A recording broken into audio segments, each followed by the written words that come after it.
शिकूया AI ची क्रांती. चला करूया MSCIT. आजच नजीकच्या MSCIT केंद्रात आपला प्रवेश निश्चित करा.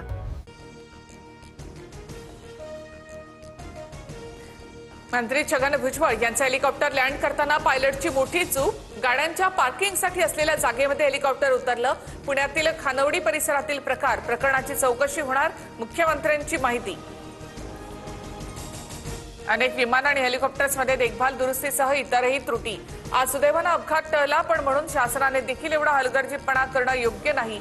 रोहित पवारांची टीका. वारकरी संप्रदायामध्ये प्रतिगामी विचारसरणीच्या लोकांची घुसखोरी. प्रबोधनाऐवजी धर्मांध शक्तींना बळ देणारी मांडणी सुरू.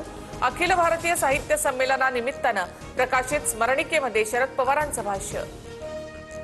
वारकरी संप्रदाय हिंदू धर्मापासून तोडण्याचा शरद पवारांचा प्रयत्न. भाजप आध्यात्मिक आघाडीच्या तुषार भोसले यांची टीका. भोसलेंकडनं पवारांचा मौलाना असा उल्लेख. अतिरिक्त मुख्य सचिव मनीषा म्हैसकरांचा एक मंत्र्यावर आरोप. विभाग चालवायला महिला नको, एका मंत्र्यानं म्हटलं होतं. म्हैसकर यांचा 2023च्या महायुती सरकारमधील एका मंत्र्यावर हा आरोप. सुनेत्रा पवारांच्या जीवाला रुपाली चाकणकर यांच्याकडनं धोका. बीडमधील एका इसमाच्या SIT कडील तक्रारीने खळबळ. पडताळणी होण्याची शक्यता. खोडसाळपणे तक्रार केल्याचा देखील संशय. महाराष्ट्राचं पोलीस खातं सुनेत्रा पवारांची पूर्ण काळजी घेईल. जीवाला धोका असल्याची तक्रार असल्यास चौकशी होईल. मुख्यमंत्री फडणवीसांची प्रतिक्रिया. सुनेत्रा पवारांच्या जीवाला धोका तर खरातच्याही जीवाला धोका. एप्स्टीन प्रमाणे अशोक खरातलाही मारून टाकू शकतात. अंजली दमानी यांसह करुणा मुंडेंकडनं संशय व्यक्त. बंधू खरातच्या फोनमध्ये शिजुका नॉडी नावाने असंख्य कॉल्स. अशी नावं ठेवून काही लोकांची ओळख झाकली. अंजली दमानिया यांच्याकडनं संशय व्यक्त.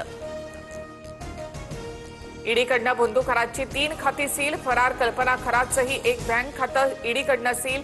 बँक खात्यामधील 3 वर्षांपासूनच्या व्यवहारांची पडताळणी. मी इथून बाहेर पडेल असं वाटत नाही. माझं मरण इथेच आहे. SIT चौकशीत अत्याचारी बंधू अशोक खरातची प्रतिक्रिया. फसवणुकीच्या गुन्ह्याची देखील कबुली. खरातवर आतापर्यंत 15 गुन्हे दाखल.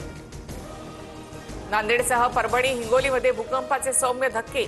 4.7 रिश्टर स्केल इतकी भूकंपाची तीव्रता. हिंगोली जिल्ह्यामधील पांगरा भूकंपाचे केंद्र असल्याची माहिती. नाशिकमध्ये आरोपी रवींद्र एरंडेचा आणखी एक कारनामा उघड. सरकारी अधिकारी असल्याचा बनाव करत फसवणूक. नोकरीचा आमिष दाखवत 9 तरुणींना गंडा. नाशिकच्या IT शिकूया AI ची क्रांती. चला करूया MSCIT. आजच नजीकच्या MSCIT केंद्रात आपला प्रवेश निश्चित करा.